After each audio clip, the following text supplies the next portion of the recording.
Me llamo Mea y tengo 27 años. En mi fiesta de compromiso, las luces eran cálidas, la música suave, y por primera vez en mi vida, realmente creí que estaba a salvo. 60 invitados llenaban el salón, familia, amigos, socios de trabajo, parientes que apenas conocía pero que habían sido invitados porque a mi padre le importaban las apariencias. Estaba junto a mi prometido, sonriendo, los dedos apoyados ligeramente sobre su brazo, tratando de ignorar la familiar presión en el pecho que siempre aparecía cuando mi papá estaba cerca. Él había insistido en organizar la fiesta él mismo. Dijo que era su deber. Dijo que era su reputación. Debía haber sabido que nada bueno venía envuelto en su orgullo. A mitad de la cena, mi papá se levantó, con la copa en alto. La sala se fue quedando en silencio. Sentí que mi prometido se tensaba a mi lado. Conocía a mi padre lo suficiente para esperar problemas, pero no lo suficiente para imaginar cuán cruel podía ser. Mi papá sonrió, la sonrisa que reservaba para momentos públicos.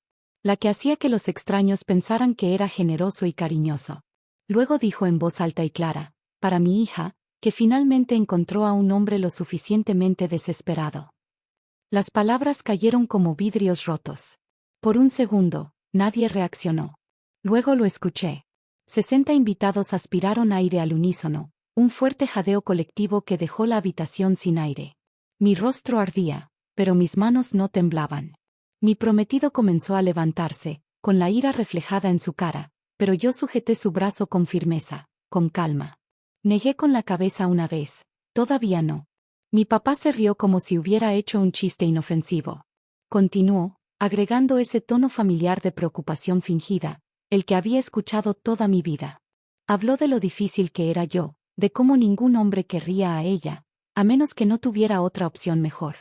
Lo dijo como un brindis, como si fuera una verdad que todos siempre habían sabido, pero eran demasiado educados para decir en voz alta. Algunas personas miraban sus platos. Algunas me miraban con lástima. Unos pocos incluso rieron nerviosamente, sin saber si debían hacerlo. Fue entonces cuando sentí algo extraño. No dolor, no vergüenza, sino claridad. Porque lo que mi papá no sabía, lo que no podía ni imaginar, era que yo ya había encontrado algo. Algo que él había pasado años ocultando. Algo que haría desaparecer esa sonrisa arrogante. Caminé con calma hacia el frente del salón. Mis tacones resonaban contra el piso, cada paso firme. Abrí mi laptop, mano quieta, corazón tranquilo. El proyector zumbó suavemente mientras la pantalla se iluminaba. Un documento, eso era todo lo que necesitaba. La conversación se detuvo. Los tenedores quedaron congelados en el aire. Mi papá frunció el ceño, confundido, con la copa aún en alto. Yo todavía no hablaba. Dejé que el silencio se alargara. Dejé que el momento respirara. En la pantalla había un contrato. Una transferencia financiera. Fechas, números, nombres, el nombre de mi papá, y otro más, sus socios de negocios.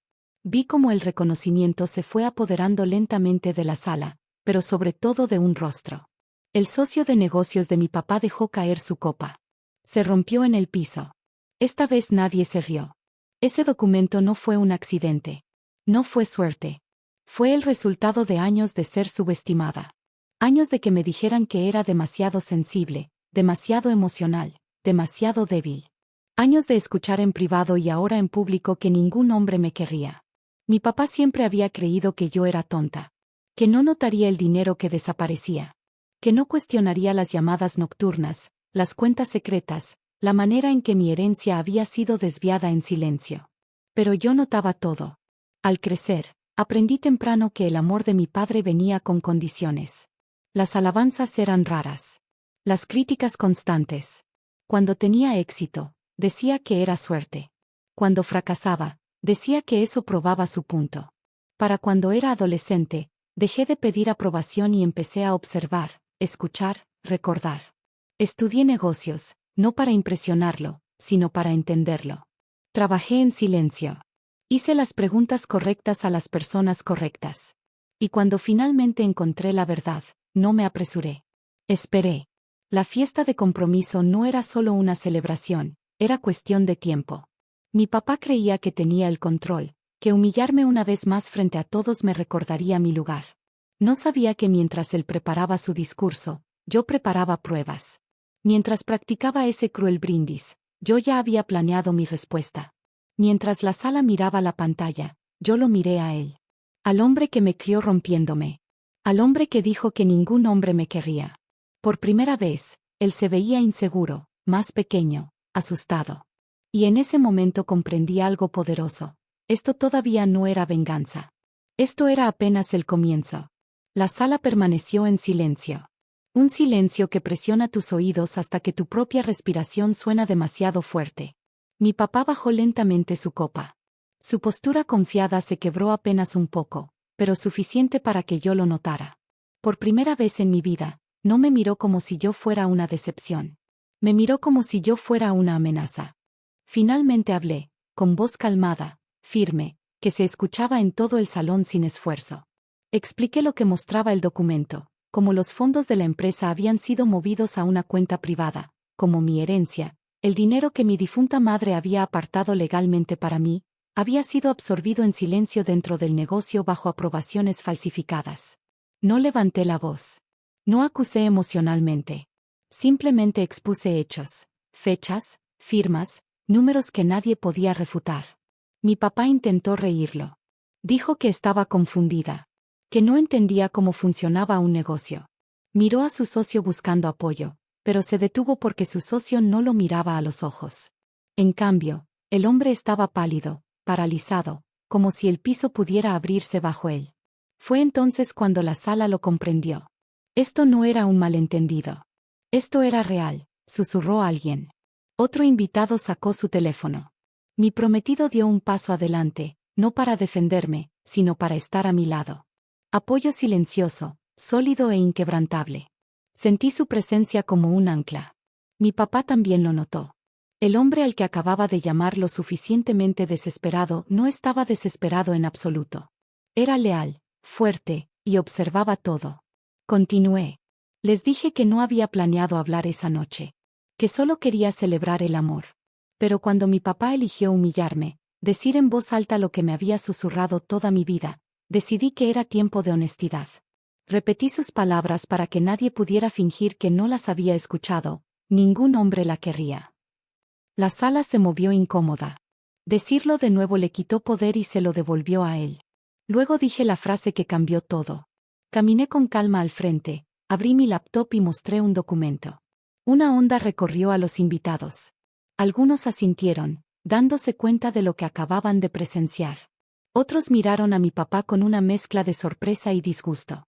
Esto ya no era drama familiar. Esto era exposición. Mi papá finalmente perdió el control. Me dijo que parara, que lo estaba avergonzando. Esa palabra, avergonzando, me golpeó más que el insulto. No porque doliera, sino porque demostraba que aún no entendía. Yo no lo había avergonzado. Él se había avergonzado solo años atrás. En el momento en que decidió que su imagen era más importante que su hija, yo le dije la verdad con calma, que ya había hablado con un abogado, que copias de los documentos estaban guardadas de manera segura, y que si algo me pasaba o si él intentaba silenciarme, la evidencia saldría a la luz públicamente. Vi cómo su rostro se descoloraba. El poder siempre lo había protegido. Esa noche lo abandonó. La fiesta de compromiso terminó antes de tiempo. La gente puso excusas, recogió sus abrigos, evitó mirar a mi papá a los ojos. Su socio de negocios se fue sin decir palabra. El salón que antes vibraba de celebración se vació, quedando hueco y frío. Mi papá quedó solo cerca de la mesa, mirando los vidrios rotos en el piso como si fueran un aviso que ignoró demasiado tiempo. Más tarde esa noche, después de que los invitados se fueron y las luces se apagaron, mi papá intentó hablarme en privado. Dijo que podíamos resolver esto como familia. Lo miré y me di cuenta de lo extraño que era no sentir nada. Sin enojo, sin miedo, solo distancia. Le dije, las familias no roban a sus hijos. Las familias no brindan con la humillación de sus hijas. Luego me alejé. Esa noche no se trató de arruinarlo. Se trató de liberarme. En las semanas siguientes, la verdad se difundió silenciosa pero completamente. Comenzaron las investigaciones. Se disolvieron relaciones comerciales. El hombre que antes controlaba cada sala en la que entraba, de repente vio cómo se cerraban puertas. En cuanto a mí, Dormí mejor que nunca. Dejé de reproducir su voz en mi cabeza. Dejé de preguntarme si era demasiado o insuficiente. Porque esto es lo que él nunca entendió. Yo no necesitaba a un hombre para demostrar mi valor. Elegí a uno porque él lo vio antes de que yo dijera una palabra, parado a mi lado en mi fiesta de compromiso, sosteniendo mi brazo mientras 60 invitados jadeaban. No era débil. Estaba serena, calculadora, lista. La chica que él pensó que ningún hombre querría, se había convertido en una mujer que se negó a ser pequeña. Y si estás escuchando esta historia ahora mismo, si alguna vez te han subestimado, burlado o humillado a alguien que se suponía debía protegerte, recuerda esto: el silencio no es debilidad. La paciencia no es rendición.